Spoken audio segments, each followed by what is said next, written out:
West Tigers fans, we may be down in the dumps, but this Sunday we're heading back to the eighth wonder of the world. We've got a club debutante. It's plenty to look forward to on another episode of West Tigers Life.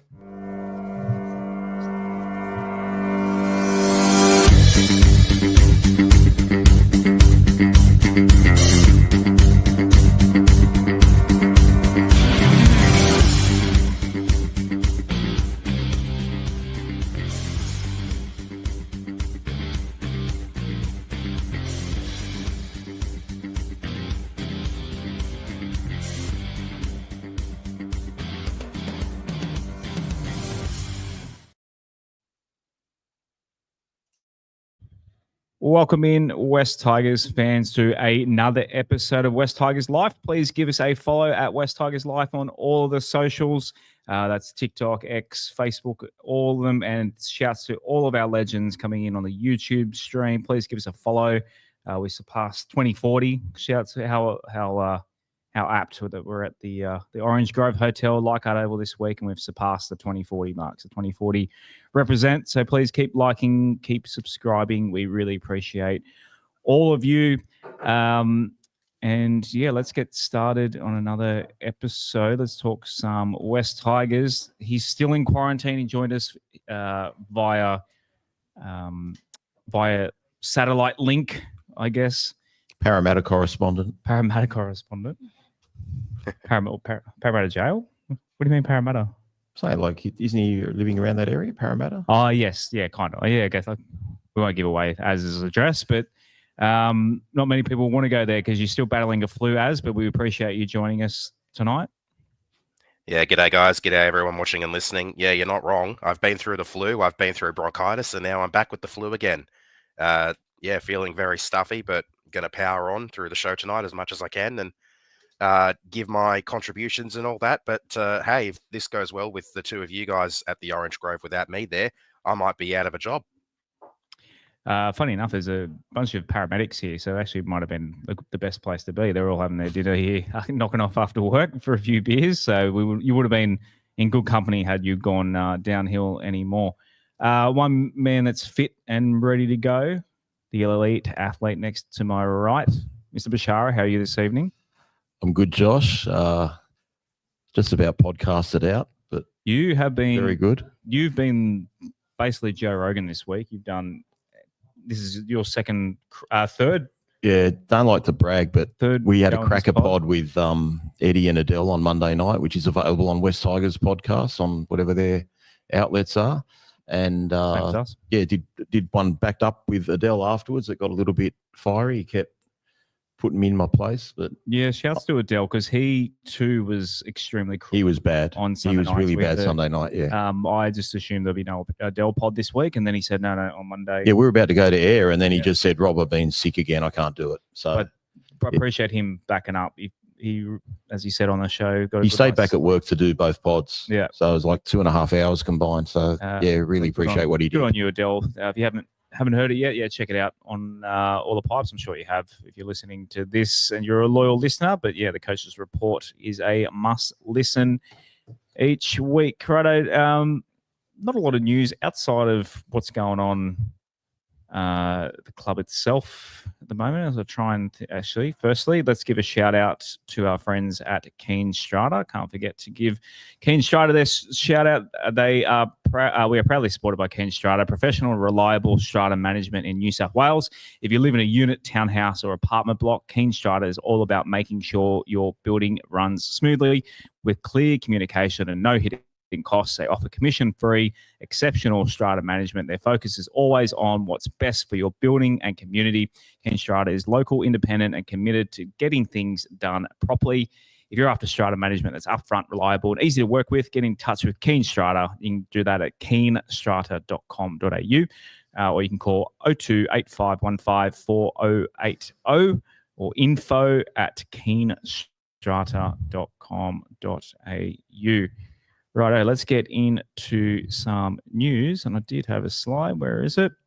Just a little tidbit that popped up today. We might be saying au revoir to Mr. Fatape, who apparently is going to sign with the Catalans Dragons. Have you heard anything further on this?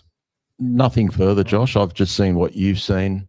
It's quite clear that he's been on the outer for a while now. We've had some positional issues in the centres. We've tried Naden there. We've tried Luke Lauliti there. We've tried a number of people there, but when it seemed like he was the obvious choice, he wasn't given a go. So, yeah, clear that he wasn't going to be considered for first grade again. So, he tried hard. He did some really good things in attack for us, got some defensive deficiencies. So, going to Catalans will be the perfect place for him. I'm sure he'll thrive over there. Yep, he's young. It'll be he's a pretty good little adventure for him. If we had time to persist with him, we might have, if he could sort out his defensive stuff. But other than that, he's a decent player. Yeah. We need depth, and he's a good, like you said, a good backup to have in the cup. But yeah, when they're fringe players, I guess, come and go, and he's got a better opportunity, maybe. Yeah, have you got any opinion on for Tape leaving as?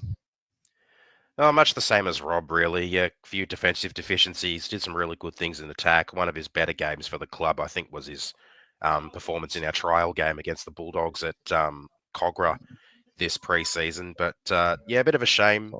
It did look like he had a bit of a spot at the club, but didn't get a lot of game time in the early stages of this year, especially with some injuries around. So, disappointing to lose a very solid depth backup player, but all the best to him over in the Super League.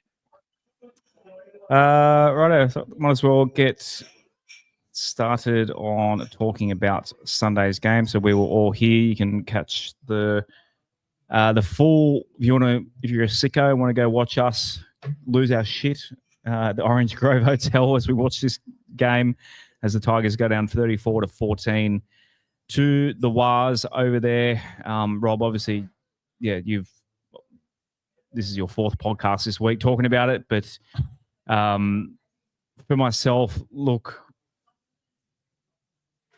we keep getting accused of ref blaming, and obviously, I'll say this first: the Warriors were a better team on the day. 100%. They were 100%, but I don't think they got out of second gear. You could argue that. Well, I don't think they did, but they are a top 4 team. But I had a couple. Someone accused me. Just had a little DM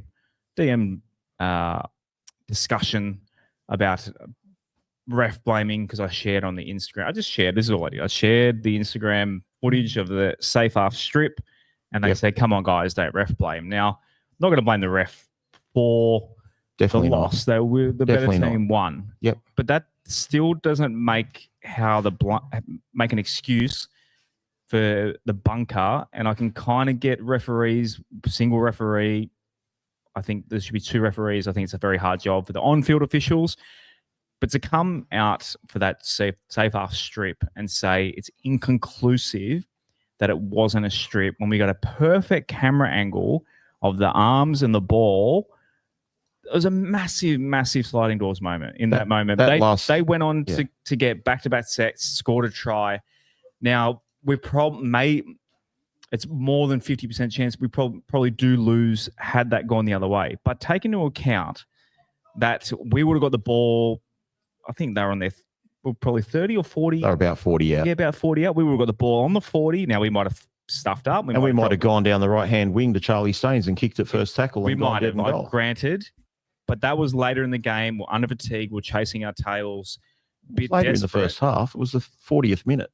Okay, that was 30 years. Yeah, 30 I know what you're saying. Last-ditch effort in the last minute. My point is, it still led to us have to make more tackles, get more fatigue, more sets, conceded a try. Now, you could argue we should be good enough to be able to deal with these. And the fact is we're not. So that makes it more frustrating that these things get overturned. I just think had that gone the other way, like I said, a sliding doors moment, we probably wouldn't have won.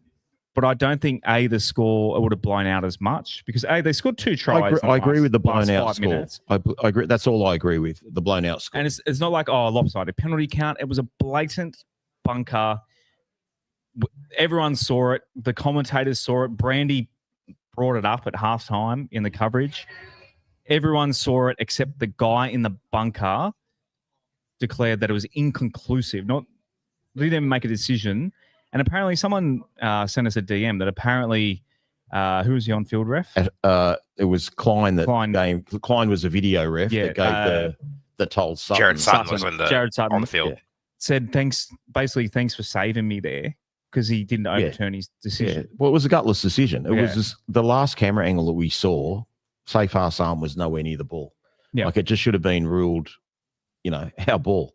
But it wasn't. So it was just a gutless decision. But again, for Sutton to say that just shows that, some of these referees have got each other's back. But it's not only that, it just gives New Zealand an opportunity to challenge later if they need that. And, if you're into gamesmanship, if New Zealand lose that challenge, then we can start niggling. Yeah, we can start trying to do things and get away with things. So it was a massive call, but I don't want to look like a ref whinger because I am a ref whinger, but on this occasion, we went up to the fight physically, the collision, the ruck, they owned us. All I agree with you with is the margin would have been smaller. There's no way we were winning that game. We weren't ever ready to win that game. The way we got owned in the forwards. Yep, and I take that. Doesn't make it right. I'm not, like I said, I'm not blaming, I'm not saying we lost this purely because of the referee. Yep. But it still doesn't mean we should cop blatant wrong decisions by the bunker. Anyway, what does our foreign correspondent think of it? Where is he? He might be. He's disappeared. There he is. He's popped up. So covering his head. I want to add a different decision that was blatantly incorrect as well to you guys. So you might remember Anzac round last year out at Campbelltown.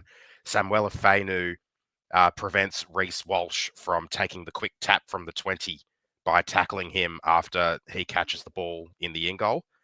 And then this weekend, I don't remember who it was who took the catch, but they weren't allowed to take the quick tap from the 20 because Chanel Harris-Tavita tackled him out the back of the in goal. Yet there was there was a penalty, but there was no sin bin. So that was, I think, the thing that pissed me off the most about the game is it was a completely different situation, or different outcome, I should say, same situation last year for us at Campbelltown against the Broncos than it was for the Warriors against us on the weekend. But I do agree that we were probably only, I'd say, an 8 to 10 point worse team on the day. Not there. Oh, no, I've got to tell him when to come on. Oh, just tell him to jump. Yeah, tell him to jump in. We might have a special guest joining us shortly. Yeah, as any other takeaways, look, we started the game well. We all went pretty crazy with a nice little shape down the left side for Skelton to score. I mean, overall, their first up line speed and contact was a lot better than us, and they kind of just had the momentum on us throughout the entire game, even though we scored that early try, which I didn't actually see live because I was trying to get my setup right to join you guys, and it was a bit of a late decision to try and have the setup in Dad's room where I'd be able to watch the game live and not on delay, which I would have been in my room. So I did miss the start, but I had a bit of a look at the replay of that try. It was really good to see us move the ball the way we did to score that, but then we kind of just went back into our groove a little bit of our old habits that aren't particularly the best habits, and the Warriors ended up getting on top of us, and from there they just stayed there and they just stayed in the grind and basically just kept grinding away at us. And yeah, we were never fully out of the game until I'd say the last 10 minutes or so. We were in the game. We just couldn't find that way to get the momentum back and try to get back on top. We had really good possession in the first half in particular. I think I mentioned at halftime we were 91%, not possession, completion. I think we were 91% completions at halftime, which was really good and quite unlike us considering how much we try to throw the ball around and the offloads that go to absolutely no one a lot of the time. But I mean, yeah, we never really got fully into the game. They kept giving us opportunities, especially in the second half, but we just weren't able to take them. Rob already mentioned the Charlie Staines kick on the first, literally on the first tackle off the scrum, which was a bit of a strange decision. But yeah, we just went back to not really making the right choices, and yeah, we just couldn't get back into the game fully. So saw Shane, who was on our coverage. Shane, I literally have footage of you complaining about the state of the grass on Saturday. So don't tell me to move on about the refs when we all have our petty arguments. Rob, do you want to say the magic words? I don't want to. Can I say what the magic words? Yeah. I'm going to upset Adele. Josh Hannay, Josh Hannay, Josh Hannay. Oh, that brings in evil Adele. How are you this evening, Coach? Well, let's start off by saying I'm very disappointed in Robert Bashara.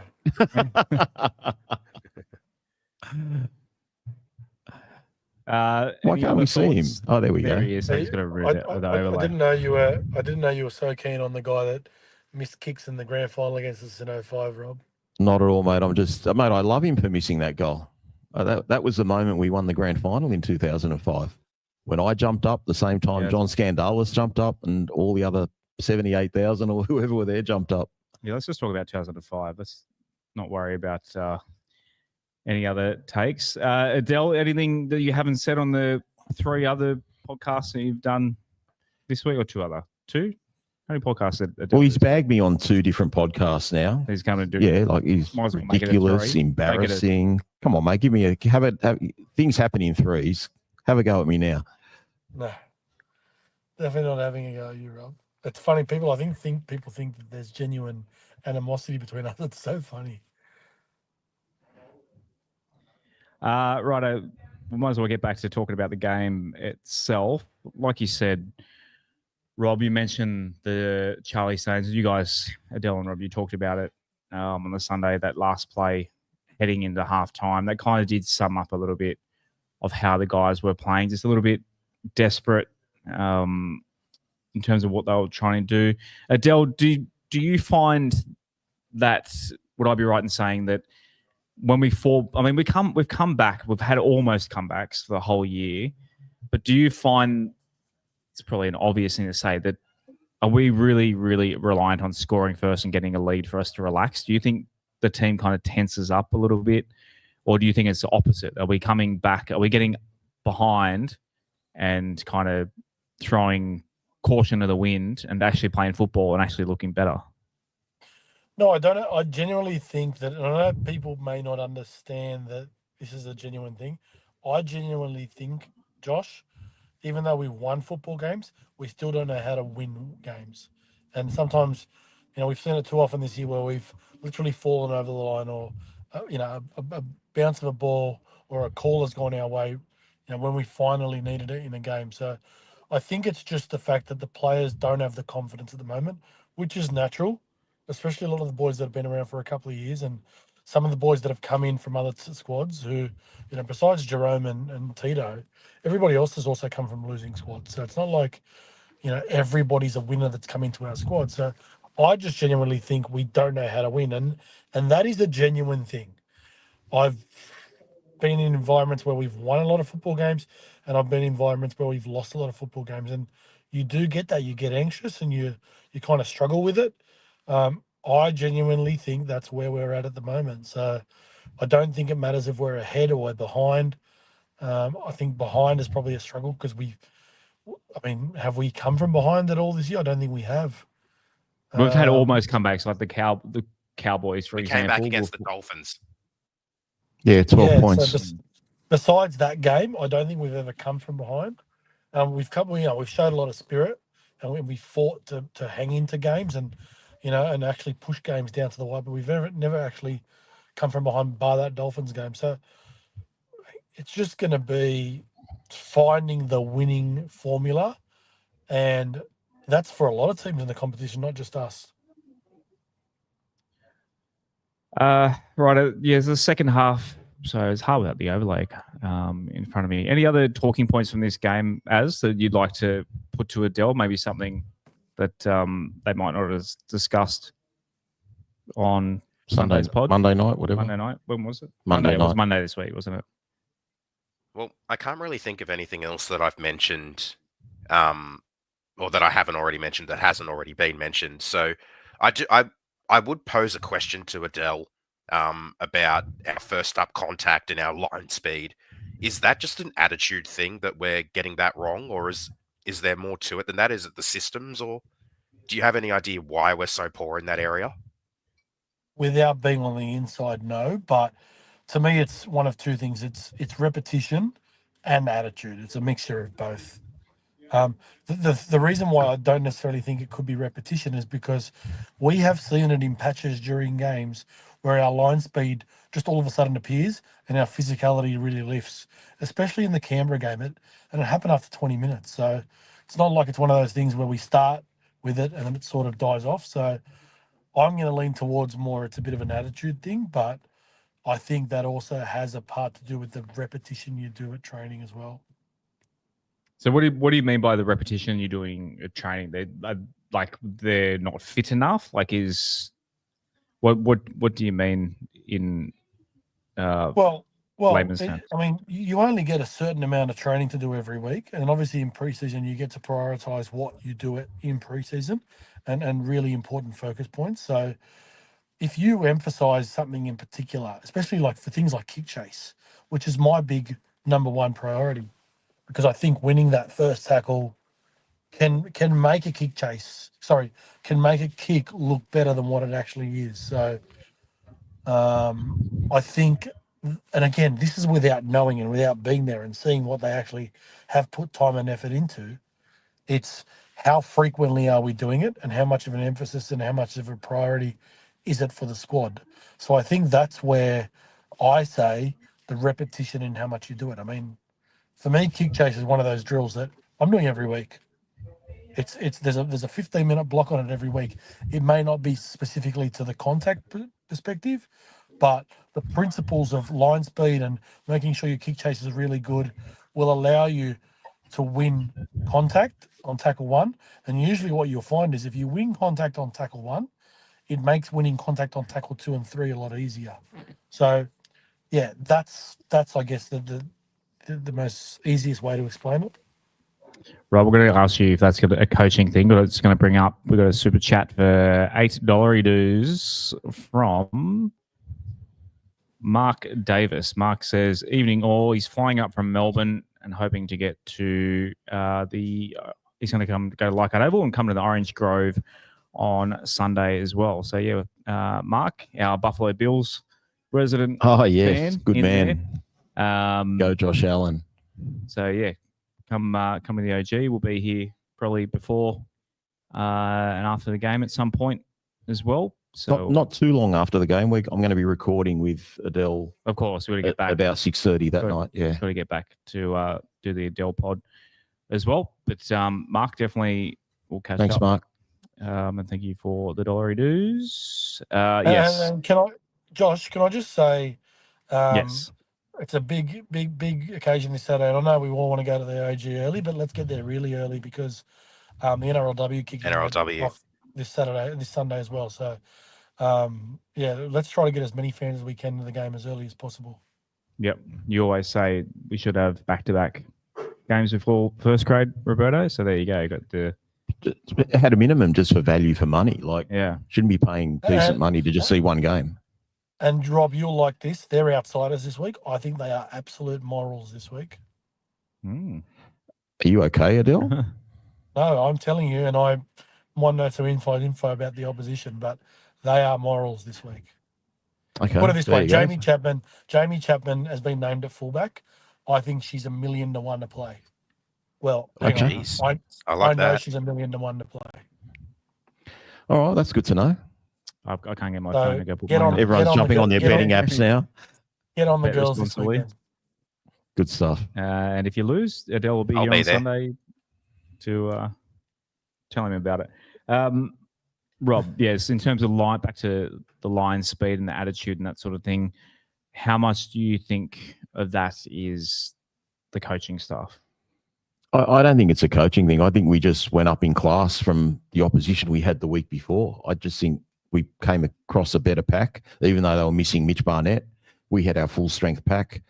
We weren't up to it. They dominated us, as I've discussed with Adele, and on tackle 1 and tackle 2, they were getting 3 and 4 defenders into our players, and we were sticking to one off the ruck passes where, again, I keep referring to Adele, but he suggested maybe we should have done something different, like perhaps swing the ball early just to make them spread out a little bit before starting to punch the ball out of our own end. But we just did not look like we were getting it out of our own end the first half unless we got a penalty. Literally, that first try to Skelton came off the back of a penalty, and we never saw the other end until they made a mistake. So they dominated, and I thought ultimately the score was okay. Like, it probably was a fair reflection, but before that Halasima try, I thought that score was not a reflection of the scoreline. I thought the Warriors were much better than what we were. But look, as bad as we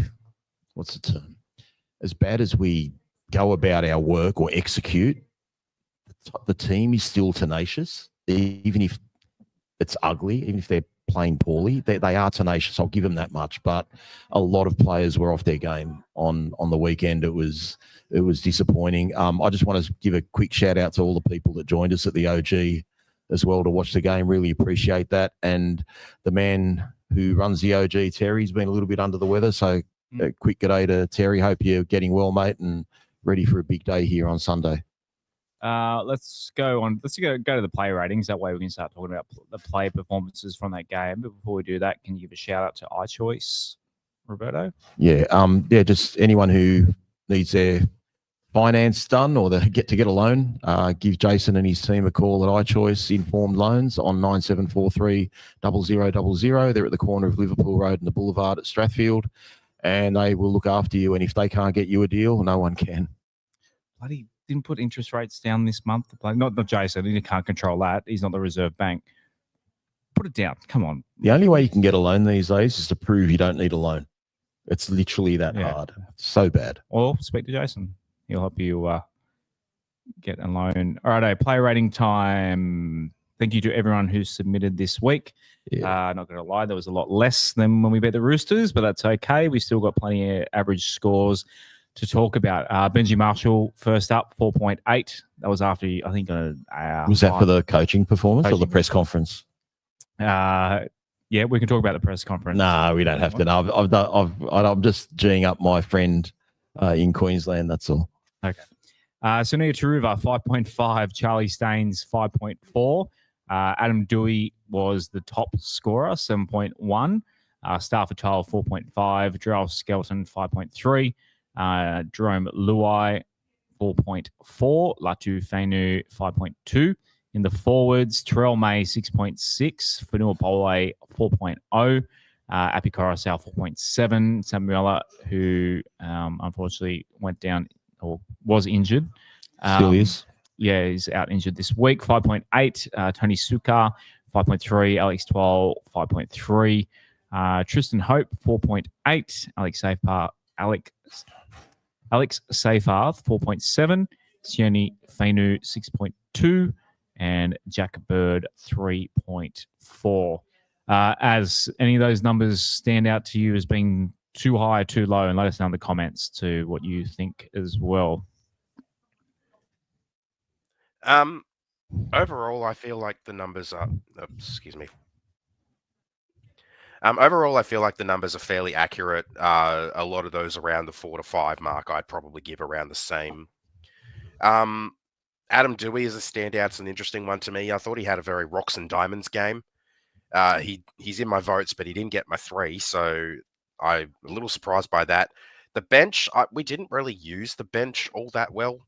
Overall, I thought it was one of the games where the bench didn't really get into the game as much as they have on occasion. I feel for Fanua Pole, he had probably his worst game of the season and maybe even his worst game as a Tiger. Yeah, because he's had such a good season overall this year, so it's a little bit of a shame. Luai was really quiet as well, but I feel like you could potentially put that down to a bit of an Origin hangover, plus coming off the loss there.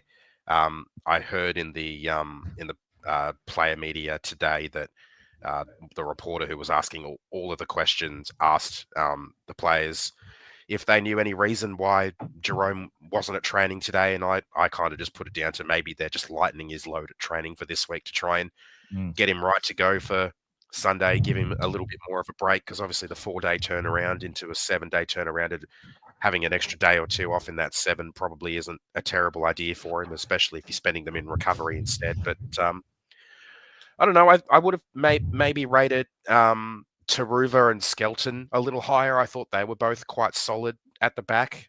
Pretty safe options as well. Rob? Adele, I was going to ask you, have you listened to the Adam Doueihi presser today? That's a loaded question, Rob.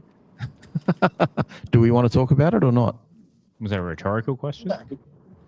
No, it's a loaded question because I sent Rob a message about it. So, yeah, look, I'll be honest, I haven't heard it, Adele. I haven't heard it. So I know it's a loaded question, but yeah, I didn't like the way he answered some of the questions. That's all, especially the one to do with his contract. And I almost think he was maybe tongue in cheek, but the way he referred to Richo, I think that's a bit disrespectful.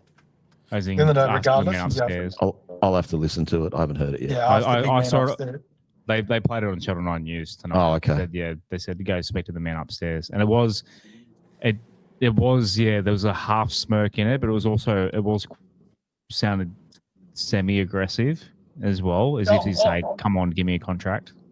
I think it's unprofessional. Like, honestly, I just think, I think we move on from these numbers. Sorry? Do you want? Rob wants me to take the numbers down. No. I'm just is there anyone we want to talk about, or you want to do the 3-2-1s, don't you? Yeah, we'll do that in a second. Yeah. Adele's driving, so I won't get him to look at the numbers. That's fine. No, I'm not. I'm sitting in the passenger Adele seat. doesn't like our rating numbers. I'm sitting in the passenger seat. Adele doesn't like our general rule of ratings. Yeah. But you know who deserves a 10? The people that actually keep filling these out for these forms and sending them in. They're so enthusiastic. 100% leave their rant. Some of you writing absolute essays. Yeah, thanks for doing all that, guys. Really appreciate it. Josh, I actually think the ratings were really good. I had a look at them. I think they're pretty fair across the board. Okay. I think Rob said you don't like. I'm saying, like, in general, you don't like our rating system. I remember you said once, like, how do you rate a coach from week to week? That's kind of sticks in my head. Yeah. Yeah, the only one is I don't know how you can rate a coach, but yeah, the players, I think it's fair. I think we're entitled to give them a bit of a rating or a judgment. The thing about podcasts is, Adele, everything's just bullshit to make up for us to talk about for an hour and a half. So none of this matters. Fun. It's all that's what sports is. That's what sports podcasting is. No, you know why I want to get to the 3-2-1s. It's a temperature to see what the people are feeling too. I want to get to the 3-2-1s because while we got Adele, I'd love to get his take on the preview. Like, just that's because we talk about him with the review all the time. Yeah. But while we got him, we should talk about the preview with him. That's all. Yeah, we've heard enough of you, Adele, talking about last week. Exactly. Need to talk about this week. Right, 3, 2, 1. Az, do you want to go first? Are you? Yeah, please, because I'm looking for my numbers of state. I'll go with mine. So I gave my 1 point to Jarrell Skelton. I thought he was really solid at the back. While we weren't making a lot of meters through the middle of the field, their forward pack was dominating us fairly well. Our outside backs made a few good carries to try and get us out of our own end, to try and get some of our sets off to a decent start. I gave him my 1. I gave 2 points to Taylan May. I thought, I gave my 2 points to Adam Doueihi. You've done me a little bit of a mix-up there, Josh. So, sorry. 2 points to Adam Doueihi. Like I said before, bit of a rocks and diamonds game, but for the most part, he was really solid, I thought. I think I commented during the game that I thought he might have been moved to lock at one point, and then he kind of confirmed today in that player media that he was moved to lock at times through the game. So it seems like he was there at one point and then went back to the centres or maybe to the halves or something and then back to lock again. So interesting to see how he goes in that position this week. And my 3 points I gave to Taylan May. Really our only forward that did solid work, in my opinion. Really good carries again, good defense, played a lot of good quality minutes as well, and back to what has been some pretty solid form throughout the entirety of the season. Roberto? I gave 1 point to Sione Fainu just for the impact he had with his running game when he came on. He still missed 3 tackles, but I thought he's played really well, and he's played well for the last month, to be fair. So very happy with his performance in a losing team. I gave 2 points to Adam Doueihi. Obviously, he scored a great try from centre, and he scored a great try when he was playing lock in the middle of the field. He ignited our attack in the second half. As we mentioned, he's 4 missed tackles, one which led to a try, didn't help. And, Taylan May is just underrated now. So I gave him the 3 points. He still ran for over 130 metres, 35 tackles, 1 missed. And again, this is probably one of only less than a handful of games where I actually struggled to do a 3-2-1. And that's the sad part about the Tigers' performance. Even in a lot of our losing performances, there are so many good players. I just found it a struggle to pick, good players. But I mean, the most solid was Terrell. I mean, he still ran hard, tackled well, didn't miss many tackles. But yeah, it's going to be interesting to see how Adam goes at lock this week. You might remember Josh as well, and I'll tell the people what I did this week with my 3-2-1. I sent a 3-2-1 in our chat where we let Josh know all of our things for the show. I said 3 Taylan May, 2 I don't fucking know, and then 1 Doueihi, because I genuinely couldn't think of a player that I wanted to give 2 to, because I didn't feel like Adam's game was quite worthy of a 2, but it was worthy of a 1. But then it came to a point where I kind of had to try and finagle a little bit. But yeah, just like Rob said, I don't normally struggle to pick a 3-2-1 in regards to finding 3 players, but yeah, I also had a really hard time thinking of 3 players this week too. I've been sitting on a take about Sione Fainu, and I'll probably get a lot of hate for this, but he reminds me of prime of a player that is not a former West Tigers player, is not well liked anymore. So, well, if you don't want to be liked, you just come and spit it out.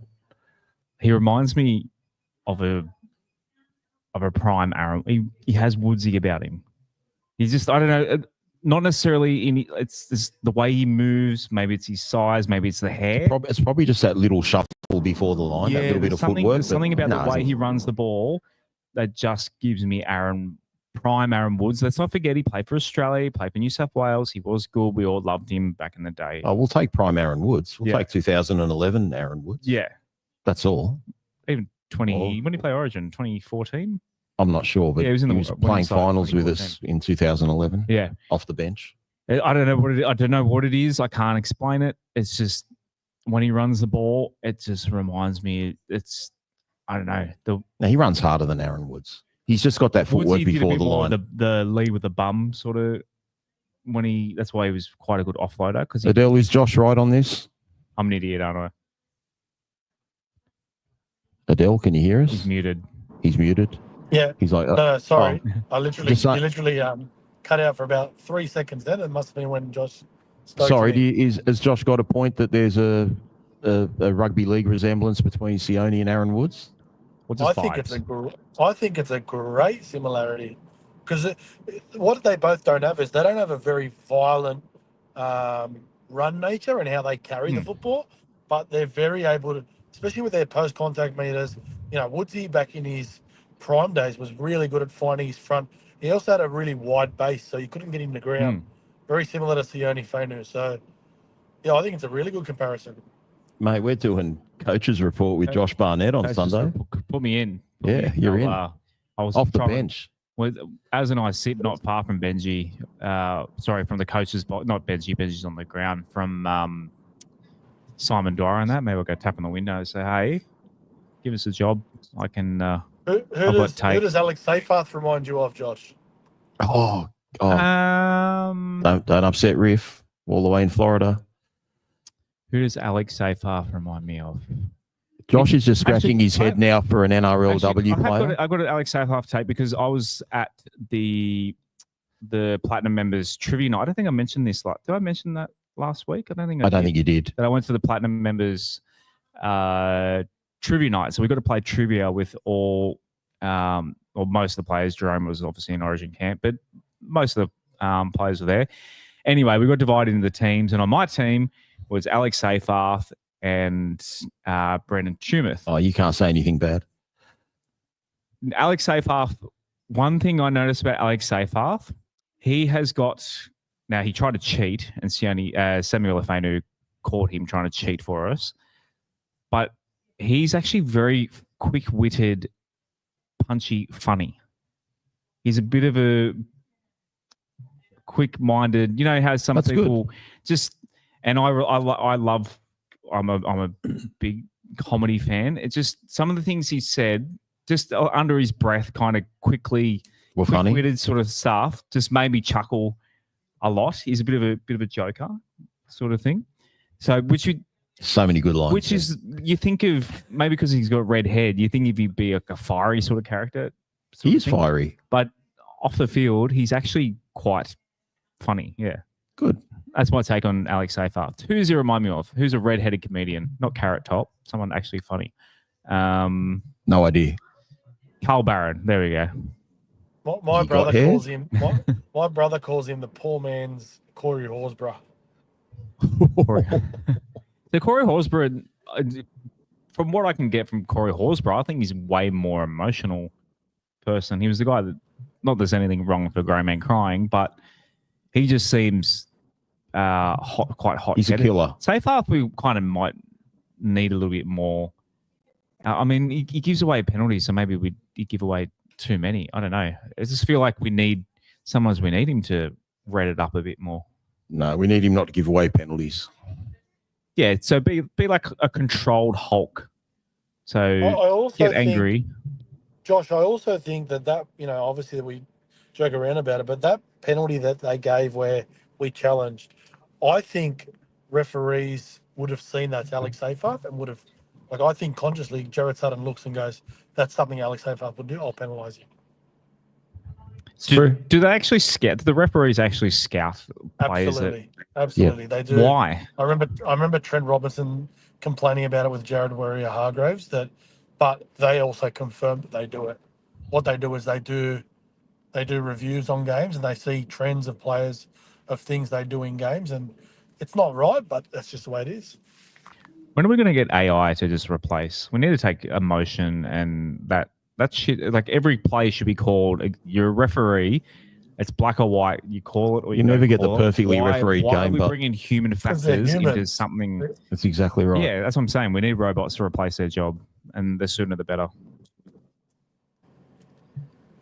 All right. In terms of, I've given Adam a little bit of a kick up there because Az gave him a 2, not a 3. So, but he has snuck his way up to third in our count. Really? Taylan May is poked a little bit. Dream Bull is still in second, despite being out for the last, how long has he been out now? 3 weeks. He's on 63, so 11 behind Terrell. Adam, it's a bit of daylight, and then Adam in third, 24. Fanil Bole, 22. Our two captains are on 19, and Sione on 11. And then, the sad thing is a former halfback, not to be named, he's still in the top 9. Adele, you got any news on when Buller might be back by any chance? I haven't spoken to you about that.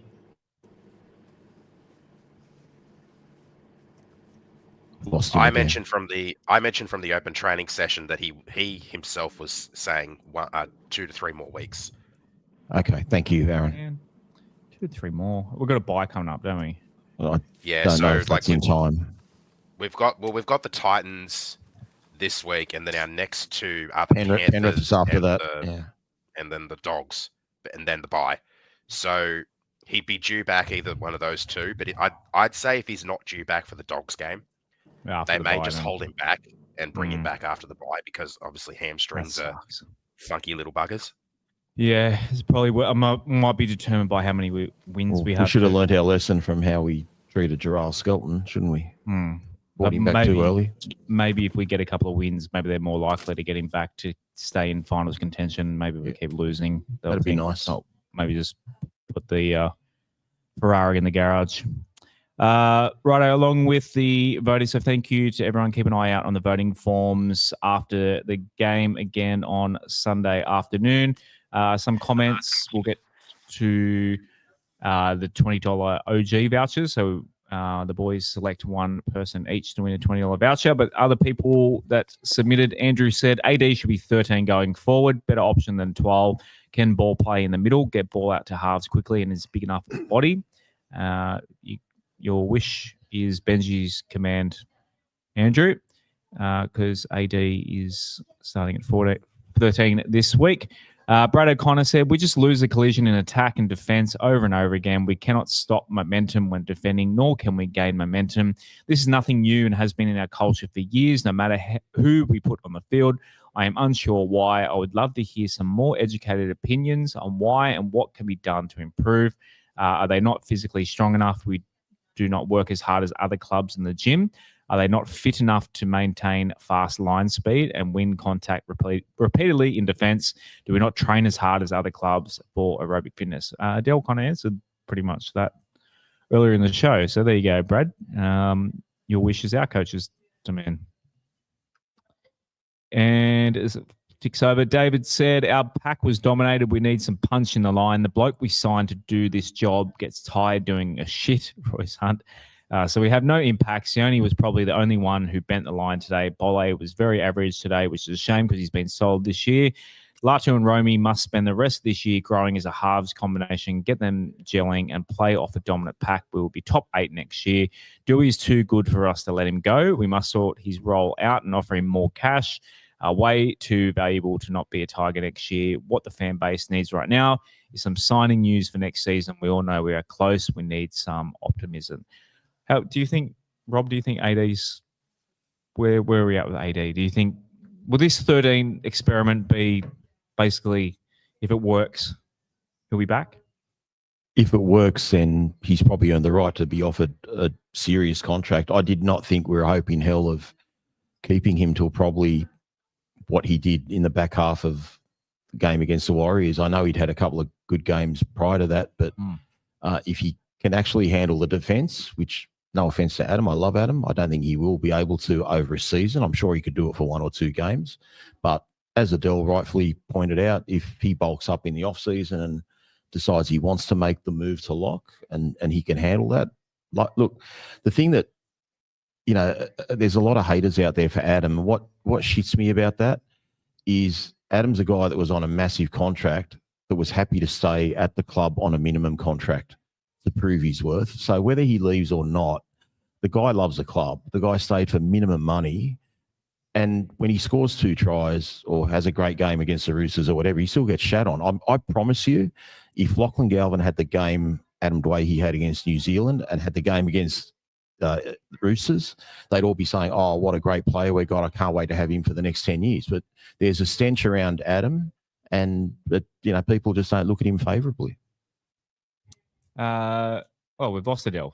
That was obviously he was on the move, so it doesn't help. Do you want to read your winner of the $20 Orange Grove voucher? So you'd be able to claim this.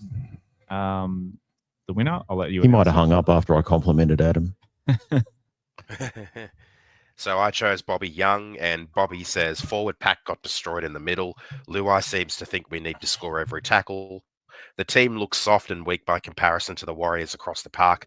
I say it every week, but we are still 5 or 6 first graders from being a good team. I hope we can achieve that before Appy retires. Up the Tigers. And Roberto, you want to? So Bobby Young, slide into our DMs or podcast at westlife.com and I'll let you know how to claim your $20 voucher. We can do so on Sunday if you come to the game. We get plenty of comments, but not enough that actually want the voucher. We got a lot of no thank yous. Yeah, so give us more choice than some of the ones I have to read. Adele has just sent me. It just froze and I can't get back on. So that's from Adele. He's okay. trying to all good. Yeah, all good. Thanks, Adele, for coming on. Yeah. So Tim W said, again, I don't totally agree with this first line, but absolute custard, not first grade standard. Best ever attacking player as coach, and our attack is so predictable. Our defence reads in one-on-one situations are poor. It's like we're scared coming up against big teams as we don't intimidate anyone. Benji needs to make some serious changes. Taylan May has to come in. Well, he did. Skelton is too big and bites in, and he's too big and slow to turn and chase. Would love to know what they're doing at training, what they work on. First up contact in both attack and defence is soft. So there weren't many other comments that I could have chosen from, and especially that obviously Aaron's picked a comment prior to me as well. What's the best thing to have of custard? Probably strawberry, like a custard tart. They're really nice. I'm a big fan. I like apple. You can't get apple pie. You can't get man boobs like this without all in moderation. Plenty of those. All in moderation. I quite like an apple pie. You know, it's good too. Rhubarb. I'm 3 days into a fast, mate. So I need some encouragement. Don't remind me of the good things. Have you got a custard take? Yeah, so this you might find this one a little bit interesting. But back in my days in the Scouts, like growing up and like being a member, Scouts. I haven't heard that word for years. Yeah, I was in Scouts for most of my childhood, but there was a custard dessert that we used to have. It was because it was fairly cheap and easy to supply in bulk. Custard and tinned peaches. Millions of peaches. It actually goes all right.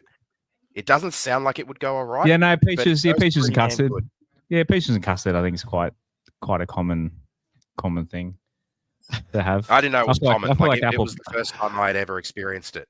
But yeah, there you go. You guys have learned a fact about my childhood today. Scouts Honor. Scouts Honor. There you go. Show us your badges. They're somewhere. Can you tie?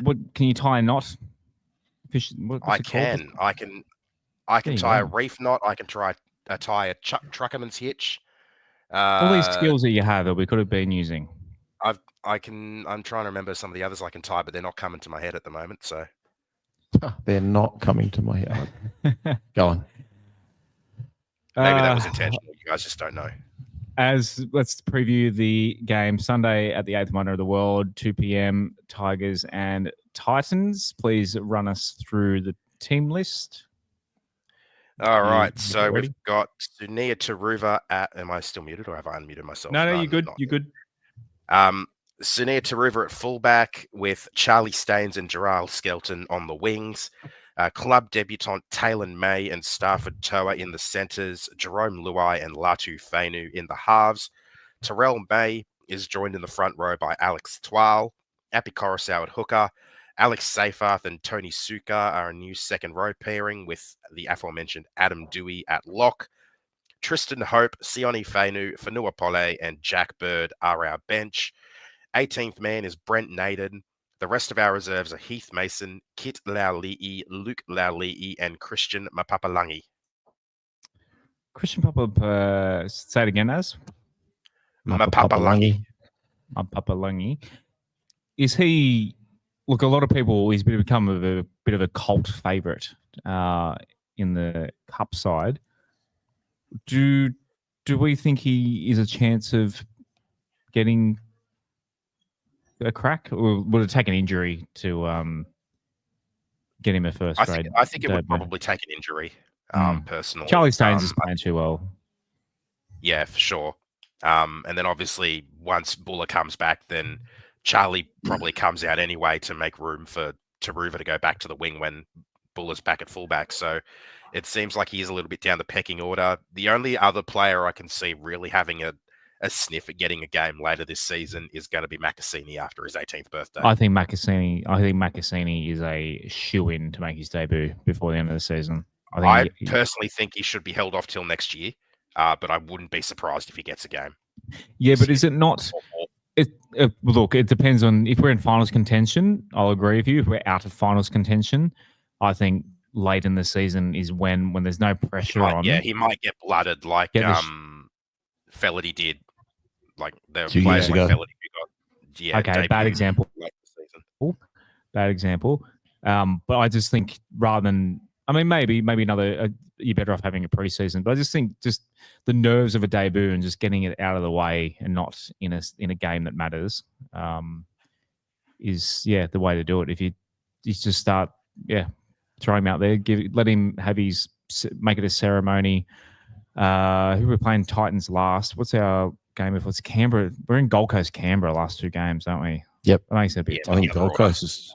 Yeah, Gold Coast is last game. Gold Coast is not a bad place to debut, I guess. But Gold Coast on Father's Day weekend, I think. On Father's Day, I'm pretty sure. Yeah. So I'm pretty sure his birthday is literally in a couple of weeks. I'm pretty sure he turns 18 in the lead up to the Bulldogs game.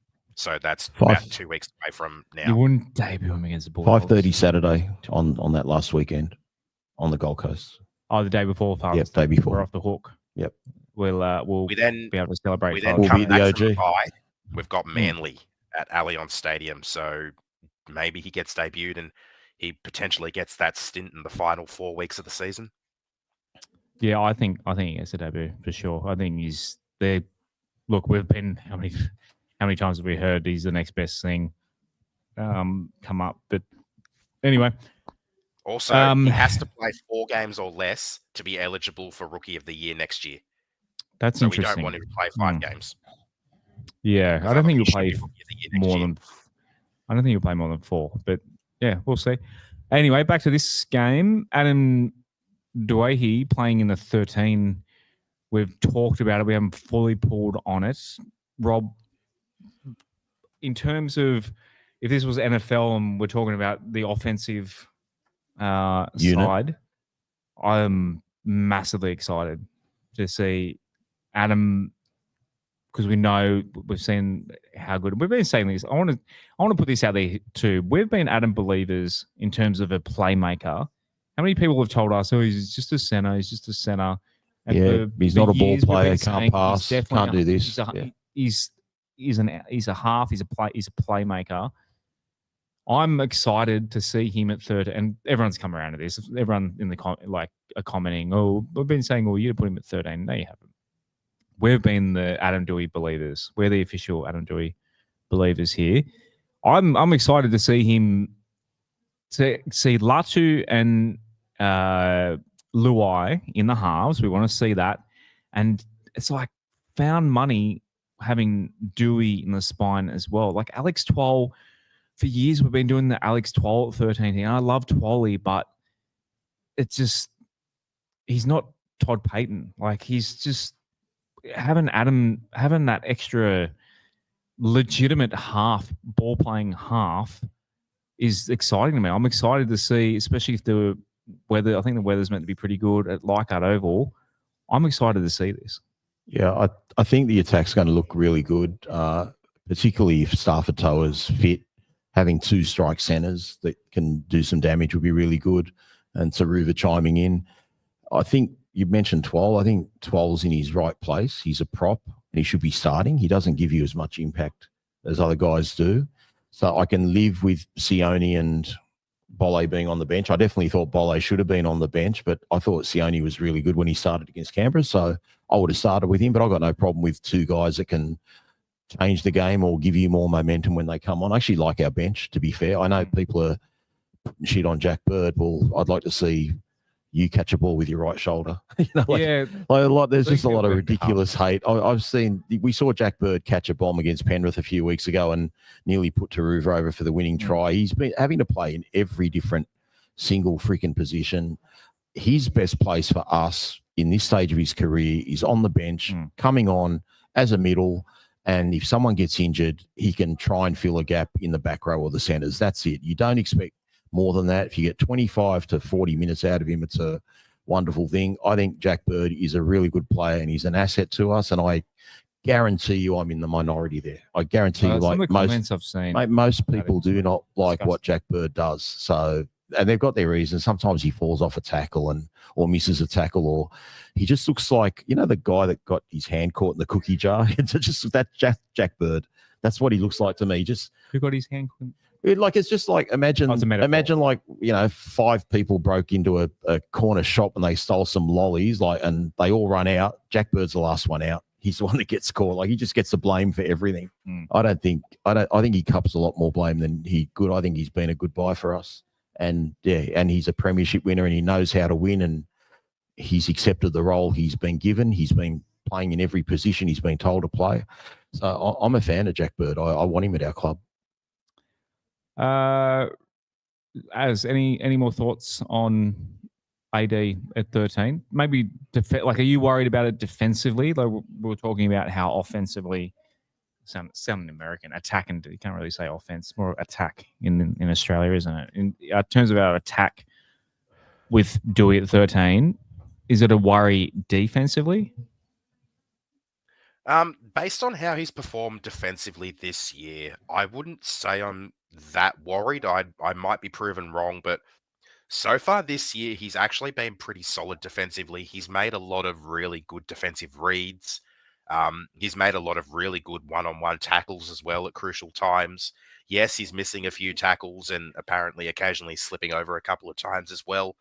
But overall, I think he's got a really decent ability. There's nothing to defend, Riff.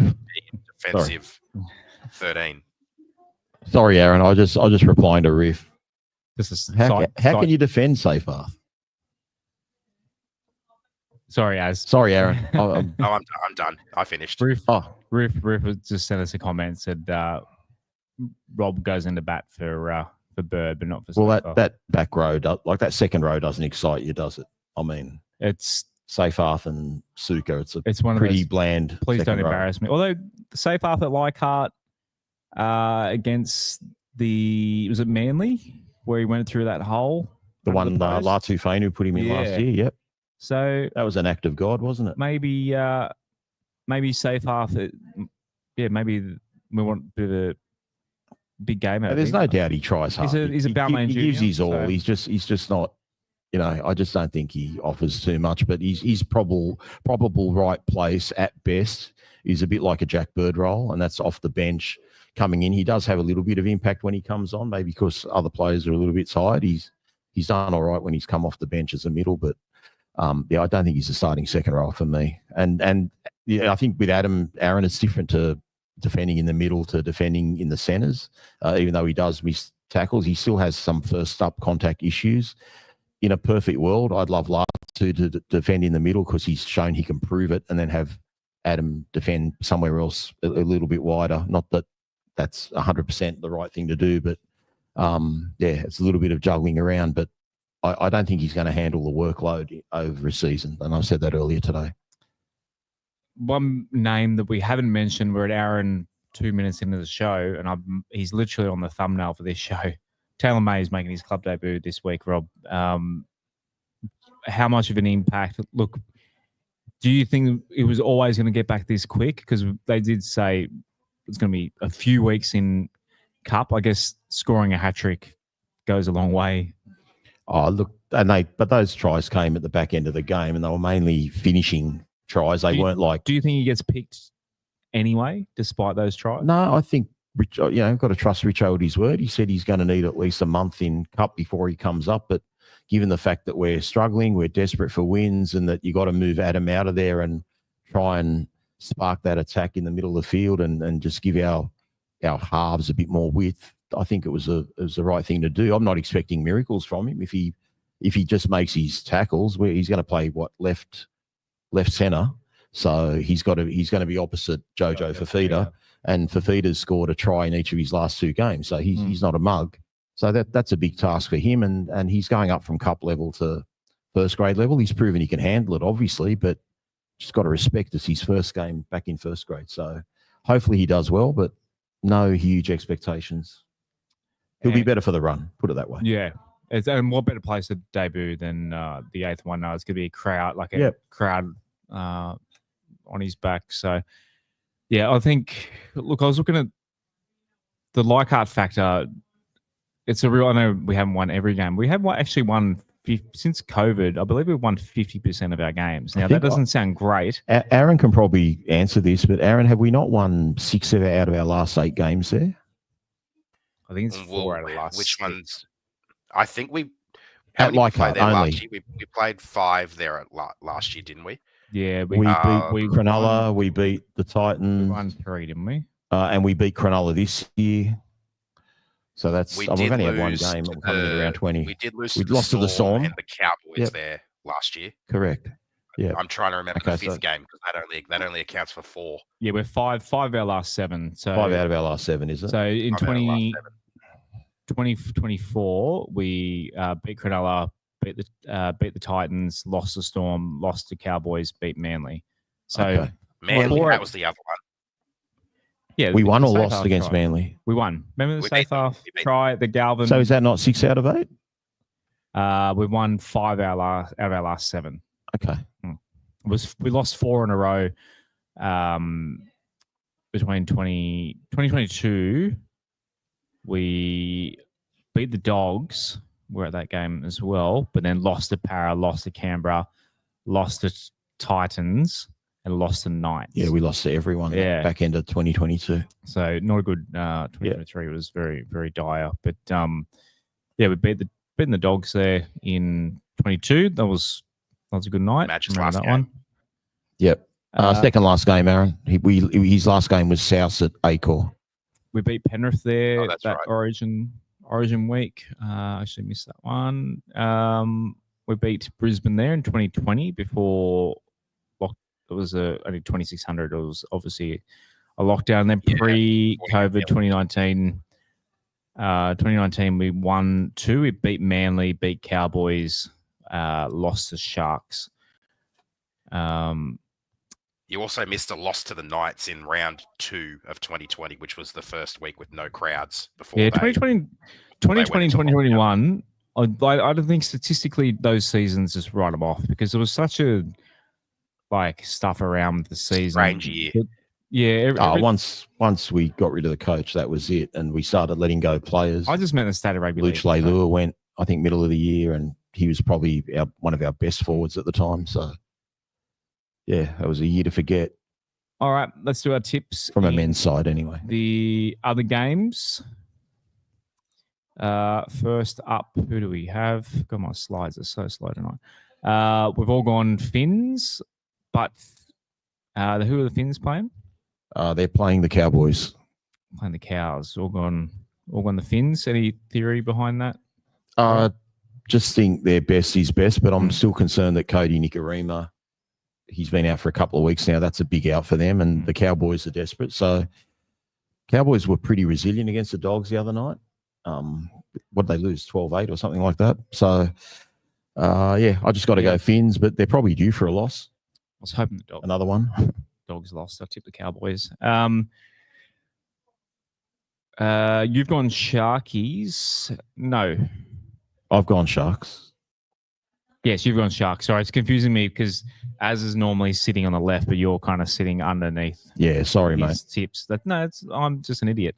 And I just can I just have a backhanded brag? It took me 3 seconds to do my tips last week. I put zero thought into them. Zero. Like normally I'll sit there for 20 minutes, put zero thought and fluked a perfect round. That's what I do every week. You went all 7 favourites. Can you really call that a fluke? Going all 7 favourites and what I mean, what I'm trying to say, Aaron, is I normally look at who's in and who's out, and just the fact that we were rushing to do the pod that night because we did it on a Tuesday because of Origin last week. I didn't even put any thought to it. So I'll just go a little bit further with that, Aaron. I've tipped Cronulla for one reason, and that reason will change depending on late selection. But I can't tip a team that's got Chad Townsend in it at 5'8". So I've seen Chad Townsend at number 6 because I was tipping the Roosters. As soon as I saw Chad Townsend at number 6, I thought, no, I can't pick them. Who's out for them? Yeah, but they've still got Sand. Yeah, it is. But they've got Sand and Smith on that extended bench. So I'd be surprised if Smith didn't come in because he had a good gaming cup last week as well. So I think the Roosters can beat them, but I just figure that's an absolute weakness putting Townsend there. He's going to be targeted so badly. We've all gone Panthers over South. Yeah, we really want South to keep losing. It'd be nice if South got a wooden spoon. That'd be nice to see. Personally, they're due, but I mean, Penrith are going too well. They're really starting to find their feet. But nothing surprises me, mate. Have they lost since they last played us? No.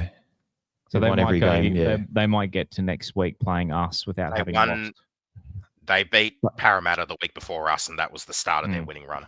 Yeah, and they beat Canterbury in that amazingly tough grind on a Thursday night or Friday night or whatever it was when Cleary charged the ball down and scored 8-6. We've all gone Raiders against the Eels. Again, are the Eels any chance in this one? I don't think they're a chance in this one. I like how they play. I just think Canberra have got too many points for them. Hope so. Eels and South at the bottom of the table. I could not ask for. But I will say I love the style Parramatta are playing with. They've just got that right mix of going forward and moving it sideways. And they were in the game last week against Penrith till Lomax dropped that ball with the right corner wide open. But and they fell apart the last 20 minutes. Going to go for them, Rob? Parramatta's or Parramatta's. What'd they do? What have they done drastically differently? I know that I think they've got Papali'i, haven't they? They brought Papali'i in. Yeah, I'm just trying to bring it up. They brought Papali'i into 6. I've seen that. Hawkins. Look, their backline's solid, but the halves, that's where you got to worry. And the Raiders have got those big forwards that target the half. Is Moses done for the season? Is he coming back this year? Moses. I don't know if he's coming back this season. I think he should be coming back in a couple of weeks or so, is what I heard. But yeah, so they've gone with Joash Papali'i and Dean Hawkins in the halves, Riley Smith at 9, De Silva at 14, and Dylan Brown 18th man, which I find interesting. But I guess they're trying to see what they've got in regards to combinations for next year, since Dylan Brown's not going to be there. De Silva looked sharp on the weekend too. He played well off the bench. Good on him. Doggies, we've all gone Doggies over the Dragons. That is at Accor Stadium. Don't forget to lock up the house Saturday night. I wanted to tip against them so bad. I wanted to, but it's the Dragons, so I couldn't. We don't want cars in our streets being flipped over. So, although that could happen after a win as well. Yeah, I think the Dogs, they'll have Crichton back this week and Carraz, and they look a little bit more intact. I know they've dropped their halfback, which is crazy, but I guess their new halfback will do well. I've never met him. Never met him. He's rather tall. He's very tall, though. Yeah, he was tall when we got a photo. Taller than I thought. We've all gone Storm over Manly. That's down there in Melbourne. Yeah, that could be a bit weird. Like, there's no Pappenhausen there. They've still got a little bit of an iffy back line, but you'd think Melbourne are going to be too good down there. Yeah. But nothing surprises me. Night time, they're better in the day, aren't they? Typically. Yep. We've, as is tradition, as and I are delusional. We've gone, not this week. What's the betting this week? Are we favourites? Yeah, we should be favourites. Oh yeah, $1.50. There you go, Aaron. I haven't taken a favourite there. Man, Titans $2.50 scares me. That's never. I'm actually scared now. I've seen the Titans at such a high price. I wasn't expecting that. We've gone Tigers. As can the boys finally prove us right? Yeah, I genuinely reckon they can. I think we're 1 from 1 at Leichhardt this year, which is about as good as it gets for us usually. So about 100%. Yeah, it is just a casual 100% so far. But this is a really important game for us in the grand scheme of things. I mean, we've had a lot of must-win games this year, but this is about as must-win as it gets, because we are 2 wins, I should say, away from the Titans, who currently have the spoon in their grasp. So by winning this one, we go into our last 6 and their last 7 games 3 wins ahead of them, with another game against them. So it's a really good position to be in if we can beat them. But on the flip side, if we lose this one, we go into our last 6 and their last 7, just 1 win ahead of them. And considering we play them again, and the Titans have a home game against the Rabbits, which is probably one of their most winnable games they've got at the back end of the year. It's a very important game in that context. But I think genuinely the Leichhardt factor could be enough to get us home. I believe the boys have got what it takes to win this one. We've shaken up the combinations a little bit, which is going to make it a little bit tricky. So it may be a bit of a low-scoring game, a bit of a grind. But if the Leichhardt crowd has anything to say about it, hopefully we can get them over the line. Yeah, I feel like the opposite. I feel it's going to be. Aaron, we're only 1 win ahead of the Titans, not 2. So if we win, we'd be 2 games ahead. They're on 4 wins, aren't they? They're on 14. We're on 16. But they've had an extra bye. That doesn't matter. But it's where you are on the ladder. It's not. You just look at the wins, though. I don't look at the wins. I look at the ladder. I'm the opposite. I look at the wins. No, we're 2 points ahead. Yeah. We're 2 wins out of the 8, and we've got 50 odd points for and against ahead of them as well. So if we can win this week, we go a long way to getting away from the bottom of the ladder. Here's my personal conundrum. The emotional attachment I have to this game on Sunday. So I'm going with my dad and my son. So 3 generations, Tigers fans for now. Now my son, as I mentioned on the show, he's at the age now, he's playing footy, he's into footy, he studies footy, he knows literally every result every week. It's got into the stage last week when I asked him his tips. He tipped. It took him about half a second to tip against the Tigers. This week, he's going to tip the Titans because he's just so scarred from tipping the Tigers and losing. And I feel his pain. Even though he tipped against the Tigers when we played the Sharks and things weren't going particularly great for him. I managed to coerce him. I said, look, we're playing at Leichhardt. And remember last year, because we went to this corresponding game, we beat the Titans at Leichhardt. With the youngest team ever that day too. Yeah, and he's like, oh, yeah. And I go, is that Leichhardt? They play really good at Leichhardt. I go, have you seen the table? This is the first time I've done the whole season. I haven't just give me your tips and get on with it. I'll show you the table. Look where the Titans are. They're at the bottom. And he's like, oh, are Rabbits and Eels below us? I'm like, yeah, we're not last. We're not last. We're not last. He's like, okay, yeah, I'll tip the Tigers. I'll go to the Tigers. Now, that's to say, I really, really need us to win for my son to see a win. I think your son's in their what are they, in their mid-20s? They're in the same boat as my 4-year-old. 28, 27 up to 33. Yeah. I need them to win and him to see a win and to celebrate a win. I'm taking him to Captain's Run on Saturday. If this weekend they can get I really need my son to see a win, to entrench fully his Tigers fandom, because if I feel like if they lose and he attends, they won last year. You remember as I brought him along when we beat the Titans at Leichhardt. So we've got that one. But just this could be a sliding doors moment in my parenthood. I really need my son to see the Tigers get a win. That'd be nice. And him to be happy and to see everyone cheering, and he's going to be for all the members, and to see elated father, elated grandfather, really happy with a win. Hey, please. This is in terms of the Barnett family. Huge games coming up for us. So, by the way, some people in the comments debating over who our referee is for this game. I saw someone mention Sharpie, it's Casey Badger. No, it's not Casey Badger. No, it's Belinda Sharp. It's the best one. It's one of our faves. Actually, I realized today we're only 1 out of 4 with her. I put all the stats up on the Discord. Did you see that? That's what I was reading. Yeah, someone put it on my Twitter page. We're only 1 out of 4. Thanks for that. I quite like. I think Belinda Sharps might be my favorite ref in the NRL at the moment. Wish I had a favorite. We also have Ashley Klein again in the bunker, so he gets to screw us over for the second week in a row. Yeah, there's no Leichhardt favour of the bunker either. Like he's going to be sitting in his little desk chair at NRL HQ over in Moore Park, so we can't scream abuse at him until he does. Well, I hope I don't get a perfect round this week. Has Belinda Sharp done Leichhardt before? No, I don't know if she's done a centre. I don't think so. I think she's done a line.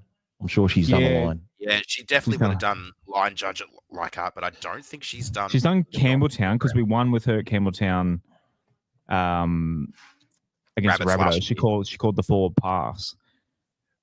I'm just thinking there's the Leichhardt factor. I think it can sway a referee to give us more of the 50-50 calls. It's intimidating on the referees. Yeah. Like if you put enough pressure on, you can get a heap of penalties. If the boys look, I think they're going to be up whether they win or lose. They will find, an extra gear, but that's the thing with a team that's got a lot of young players. Some weeks they're up, some weeks they're not. I was really disappointed what we put out against New Zealand, and not going to lie, mate, I'm in terms of being a West Tigers supporter, I'm in a massive depression. Like that. I've lost a lot of enthusiasm. I'm not going to go to game this week for no other reason than I don't actually want to watch a live game.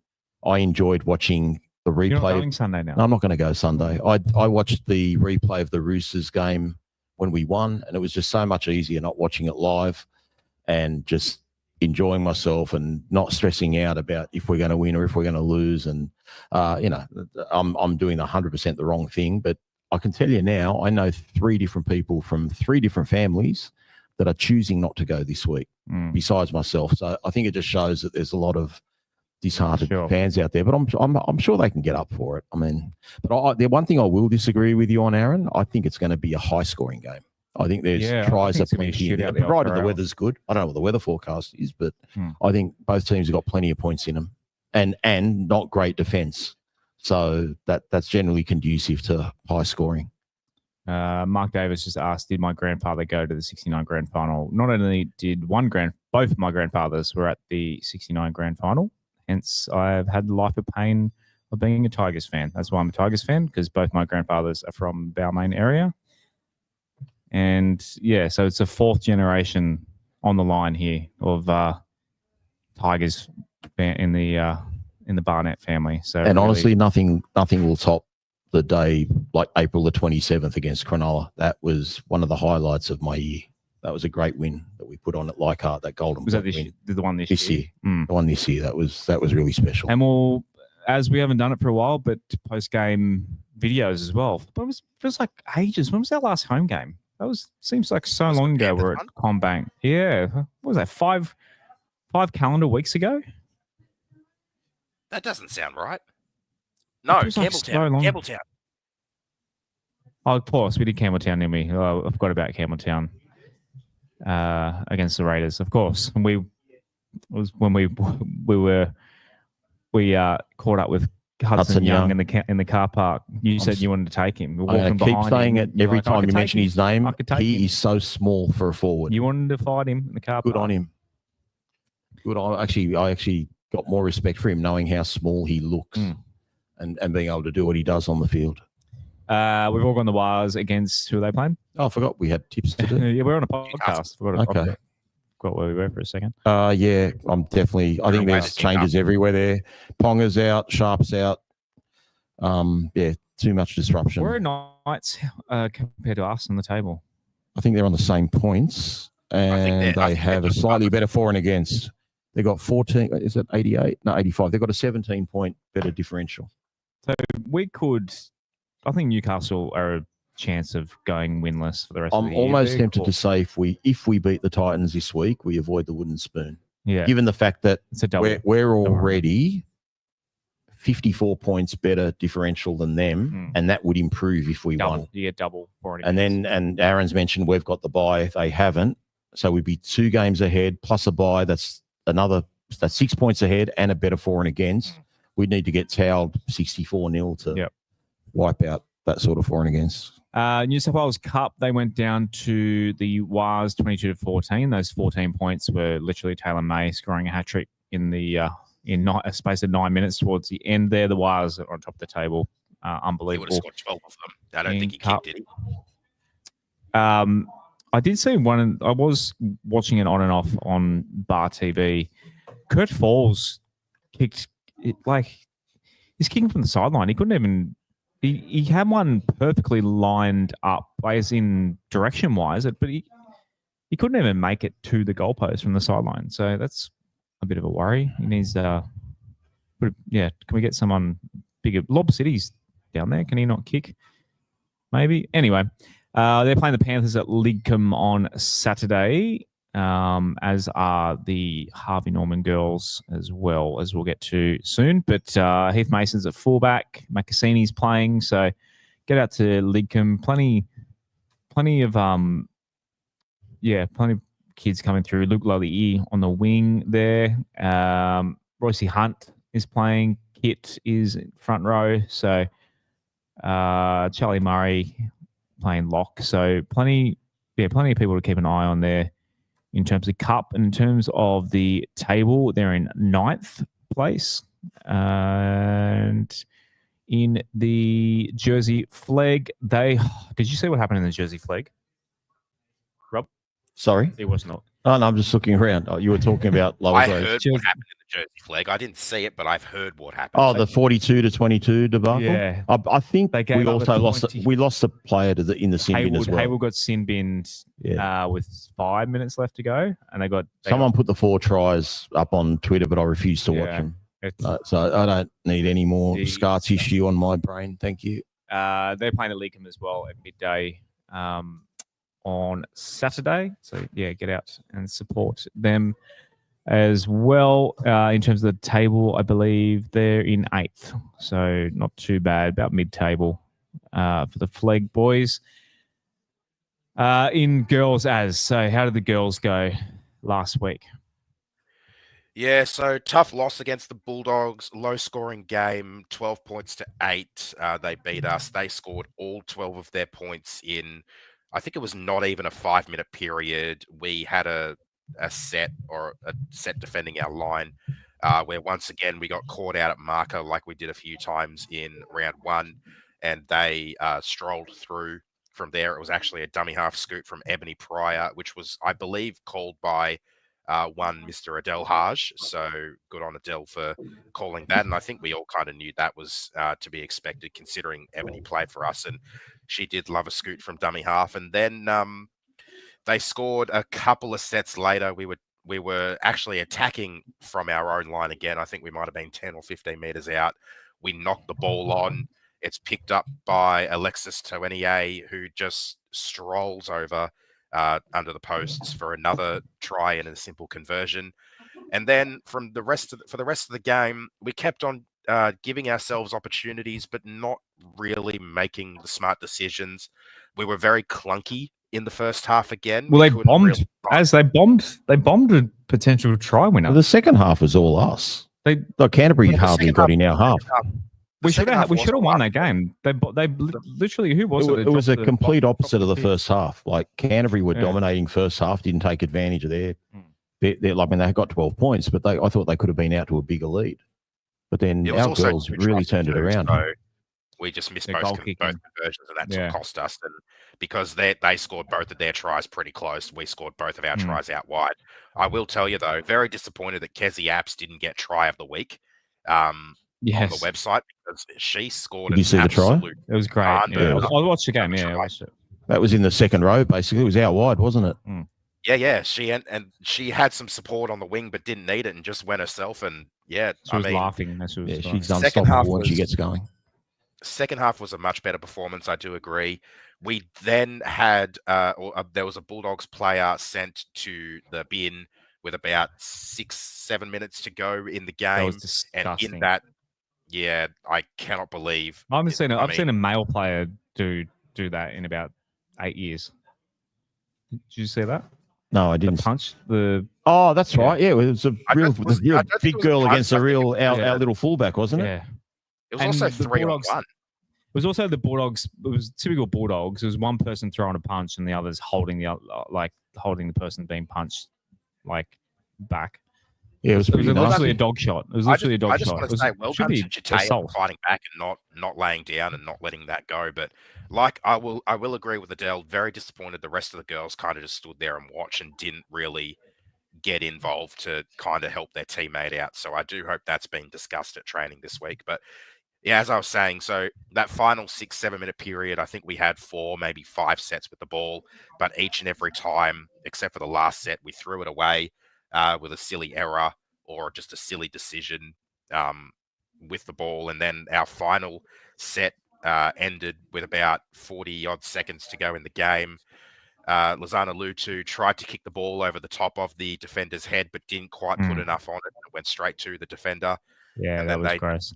Ground out the rest of the game. So really unfortunate ending to the game, but I think the girls will take a lot of confidence out of their second half performance Adele into a game against the Titans at Leichhardt.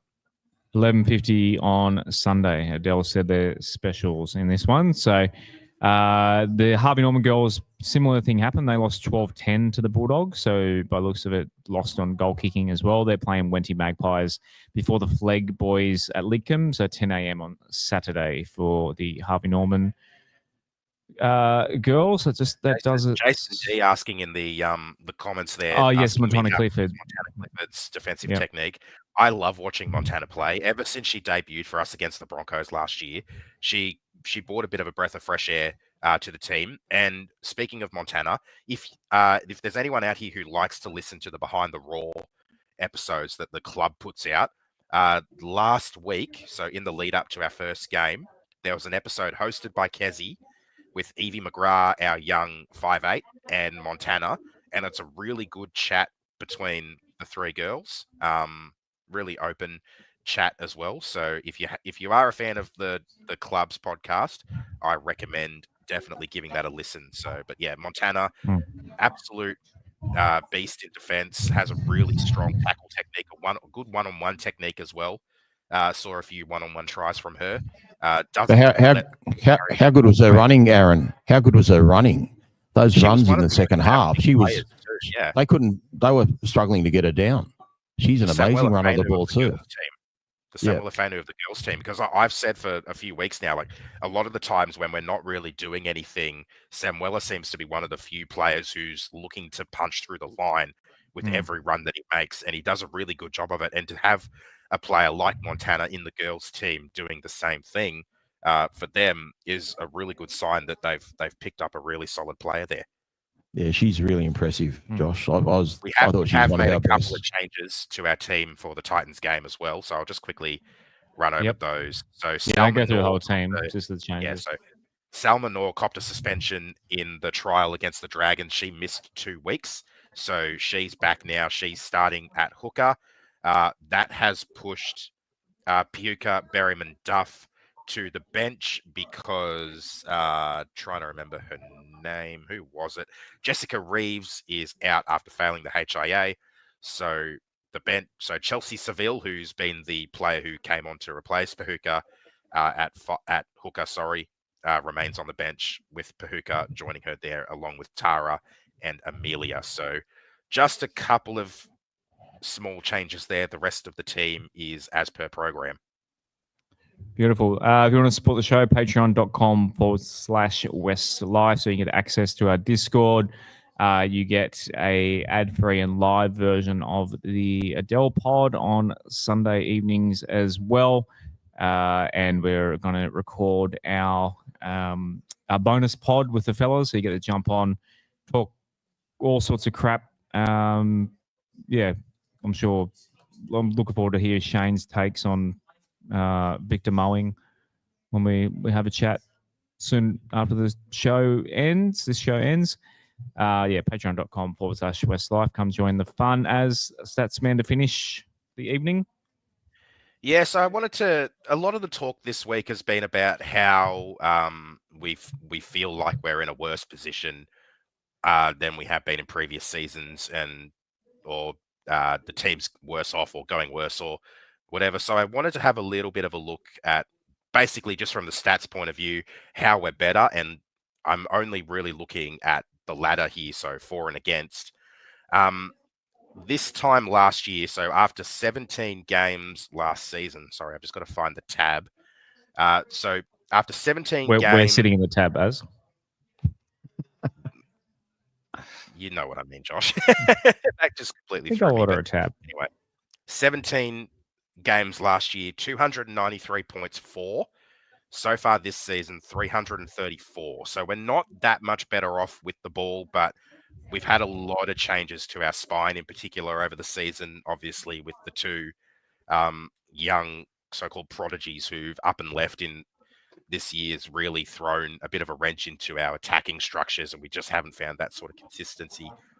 But more importantly, defensively, our scramble's a lot better, and this is kind of what I point that towards. 496 points against after 17 games last year. Got to keep in mind as well that this was in the middle of a streak of games where we just had 40 put on us week after week after week. And so far this season, 436. So we're about 60 points better off there, which doesn't sound like a lot, but when you come from the bottom and you're starting to work your way up the ladder a little bit, it all matters. But overall, so last year, this time we had a minus 203 differential. Right now we're sitting at minus 102. So overall, we're 101 points better than we were last year. We're also, I should say, 6-11 instead of 4-13. So 2 wins better. We've already got to last year's win total. Still 7 games to play. Like you said, we've got 2 games against the team that's on the bottom of the ladder. We can potentially win both of those, which doubles our win tally from the first 2 of our wooden spoon years, which is a long way to have come from being so far down the ladder for so long. 8. What will you be happy with? 9 or 10? Would you be happy with 9 wins for the year, or 10? I don't know. I mean, look, given our squad and that we've let if you include Bateman and Clemmer and those guys, besides the ones that just left recently, gone and not much to replace them with, I think it would be admirable. But you need to finish the season reasonably strong. I'm a little bit worried about getting wins without Jareem Buller. I know we're capable of winning this week. I'm sure the crowd's just going to try and, give them a lift. But my mood's I've just lost a lot of enthusiasm, to be brutally honest. I'm not the right person to be getting supporters' advice from at the moment, but I'll get over it. But right now I'm just in a bit of a rut, just thinking about where we are and how we got here. And we shouldn't be in this position right now. Mark, I'd be happy with 9. I'd be thrilled with 10. What are we on now? 6. 6. Oh, mate, 9's huge. Yeah, 9's great. Because that would mean beating the Titans twice. It's then, can we pull another win or two out of our ass from the other remaining 5 games, which are the Panthers? If we only won, Manly. If we only win 2 games, Aaron, as long as they're against the Titans, because that makes their job harder. Cowboys at Leichhardt celebrating 05, so that should be very winnable too. Yeah, as long as they're not in contention for the 8 by then, that's another thing. We all know when we're celebrating something or commiserating something with the normally Cowboys at Leichhardt. Normally it's warning something where things go wrong. True. Mark on the YouTube comments asked, what time does the Orange Grove open? I believe Andrew can go find out. I think it's I'll 10. go find out. I think they got permission. I was told this. I believe they're allowed to open at 10 on Sunday. They actually got permission to open early this week. So Roberto's going to ask the bar staff. So while he confirms that for me, let's just rock up at 10. If the door's closed, then just wait, have a chat, find some other West Tigers fans. The girls are 11:50, not 11:20. 11:50. Yeah, gates may not be open at 11:20. But he's keen to wet the head before he heads in, obviously. Thank you to everyone who's joined us tonight. Thank you to all our Patreon legends. We're going to go record our bonus pod there. And our next episode will be Sunday night for the Adele pod. Thank you to Adele for popping in. And then, keep an eye out. If you're heading to the game on Sunday, keep an eye out for Az and I after the game, just outside the gates. And we'll be filming some reactions. Hopefully, last time we were at Leichhardt, Az, we got to do it after a win. That was good fun. So, fingers crossed we can do that. Pretty sure it's 12 o'clock. 12? Andrew told me they got permission to open early. They've got permission to open. Yeah. He told me that on Sunday. I can't find management at the moment to ask. All right. Call. Does OJ have a phone number? Does the pub have a phone number? Mary Street gates. I'm pretty sure it's 10. Maybe it's 11. It's earlier than normal. He literally told me they got permission to open early. So.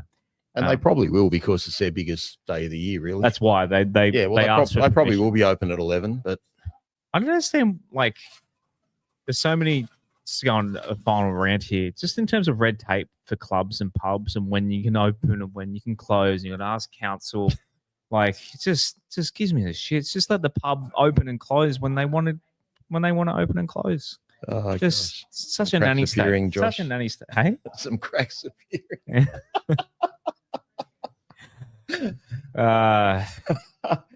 We'll discuss. What a way to finish we'll discuss that. We'll tell the Patreons what we just. Oh God, I'm tired.